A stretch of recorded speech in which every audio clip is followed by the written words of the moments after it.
حضرت عثمان رضی اللہ فرماتے ہیں میں بھی ایمان نہیں لایا تھا، میں رسول اللہ صلی اللہ علیہ وسلم کے پاس گیا، میں نے آقا کا چہرہ دیکھا، یوں دیکھتا رہ گیا۔ آقا نے فرمایا عثمان کیا دیکھ رہے ہو؟ فرمایا اللہ کے رسول قسم ہے اس ذات کی جس کے قبضہ قدرت میں محمد الرسول اللہ صلی اللہ علیہ وسلم کی جان ہے، میں نے اپنی زندگی میں حسین و جمیل چہرے دیکھے پر آقا آپ جیسا حسین و جمیل چہرہ نہیں دیکھا، میں اسے اس لیے دیکھ رہا ہوں۔ تو رسول اللہ صلی اللہ علیہ وسلم نے کیا فرمایا آگے؟ فرمایا عثمان چہرہ تو دیکھ لیا، کچھ نتیجہ بھی تو نکالو۔ فرمایا آقا آپ نبوت والا کلمہ پڑھیں، میں آپ پہ ایمان لانا چاہتا ہوں۔ آقا مسجد نبوی میں تشریف فرما ہے، مدینہ المنورہ کی سرزمین ہے۔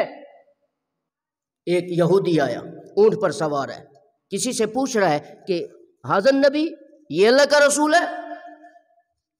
تو لوگوں نے کہا ہاں یہ اللہ کا رسول ہے۔ میں اچھا، گھوڑے سے اترا اور اونٹ سے اترا اور یوں تکبرانہ انداز میں کہہ رہے انت رسول رب العالمین، آپ اللہ کے رسول ہیں؟ تو میں جی ہاں۔ صحابہ کرام بیٹھے تھے، حضرت فاروق اعظم دائیں طرف بیٹھے تھے، آپ کو پتہ ہے بڑے جلال والے صحابی تھے، کوئی رسول اللہ صلی اللہ علیہ وسلم کی گستاخی کرتا تو ان کی تلوار ہوتی اور لوگوں کی گردنیں ہوتی۔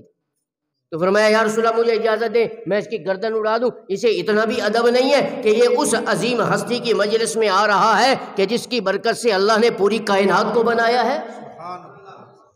یہ ہستی دنیا میں نہ ہوتی تو یہ آسمان نہ ہوتا، یہ زمین نہ ہوتی، یہ سمندر نہ ہوتے، یہ دریا نہ ہوتے، یہ نہریں نہ ہوتی، یہ پہاڑ نہ ہوتے، یہ چرند اور پرند، یہ کوئی مخلوق نہ ہوتی۔ کائنات کی ہر مخلوق اور اس کا وجود ہے ہی اس عظیم ہستی کی برکت سے۔ تو رسول اللہ صلی اللہ علیہ وسلم نے فرمایا اسکت یا عمر، خاموش ہو جاؤ، اجلس ہناکا، یہاں بیٹھ جاؤ۔ نبوت ایسا رحمت للعالمین نبی بن کر آیا ہے کہ آج ہم ان پر رحم نہیں کریں گے تو کون رحم کرے گا؟ میں پوری امت کے لیے رحمت للعالمین بن کر آیا۔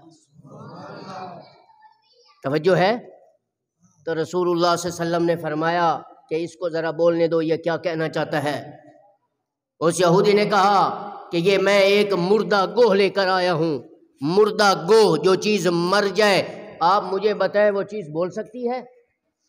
جو چیز ختم ہو جائے وہ نہیں بول سکتی نا۔ یہ مردہ گوہ لے کر آئے، مار کر، جانور تھا۔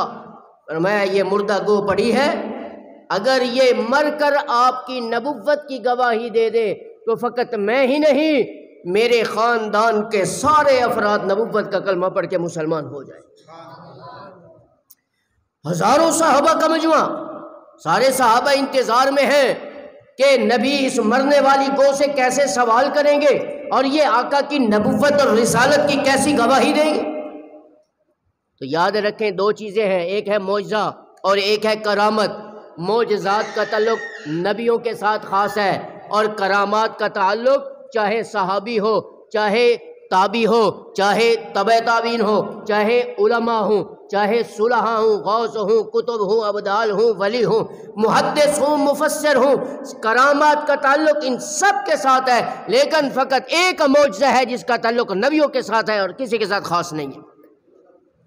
تو مردہ گو پڑی ہے سامنے، وہ یہودی دیکھ رہا ہے، تو رسول اللہ صلی اللہ علیہ وسلم نے فرمایا کہ اے یہودی، اگر یہ مرنے کے بعد یہ میرے نبوت کی گواہی دے دے تو کیا مسلمان ہو جائے گا؟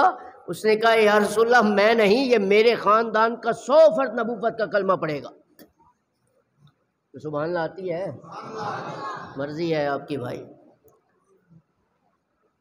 رسول اللہ صلی اللہ علیہ وسلم نے فرمایا یا ضب، یا حرف ندا ہے، عربی میں ندا کو کہتے ہیں پکارنا، کسی کو آواز دی جائے۔ ضب عربی میں گوہ کو کہتے ہیں۔ یہ سامنے پڑی ہے، ہزاروں صحابہ کا مجمع، وہ یہودی اونٹ پر بیٹھ کر دیکھ رہا ہے کہ آقا کیسے بات کرتے ہیں اور یہ مرنے والی گو مر کر کیسے نبوت اور رسالت کا جو ہے وہ اس کا تحفظ کرتی ہے، اس کو جواب دیتی ہے، اور کیسے کلمہ پڑھتی ہے اور کیسے ہم سے پڑھواتی ہے۔ تو اس مردہ گو سے خطاب فرمایا یا ضب من تعبد، اے ضب تو کس کی بندگی کرتی ہے؟ مرنے والی چیز سے میرا نبی مخاطب ہے۔ تو حدیث میں آتا ہے اس مرنے والی گوہ نے فاجابا بلسان عربی فصیح مبین، عربی زبان میں جواب دیا کہ لبیک وسعدیک یا رسول اللہ، اے اللہ کے رسول میں حاضر ہوں، میری اس سے زیادہ خوش قسمتی اور کیا ہو سکتی ہے کہ مجھے نبیوں کا نبی بلوائے۔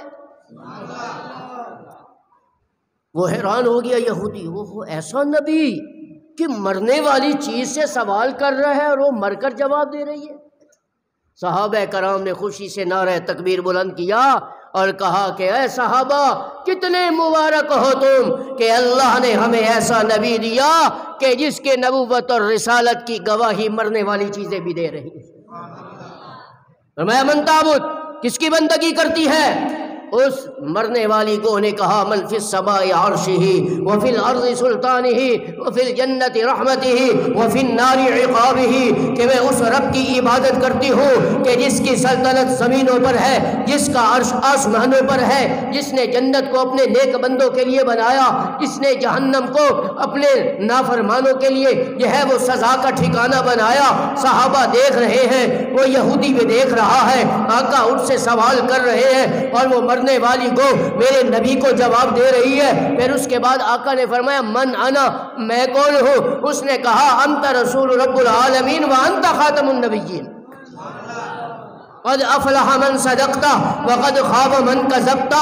فرمایا کہ اے اللہ کے رسول آپ خاتم النبیین ہیں، آپ نبیوں کے نبی ہیں، جس نے آپ کی نبوت اور رسالت، امامت، صداقت، عبادت، شجاعت، طہارت، لیاقت، ختم نبوت کا اقرار کر لیا تو وہ دونوں جہانوں میں کامیاب، جس نے آپ کی نبوت اور رسالت کا انکار کیا وہ دونوں جہانوں میں ناکام۔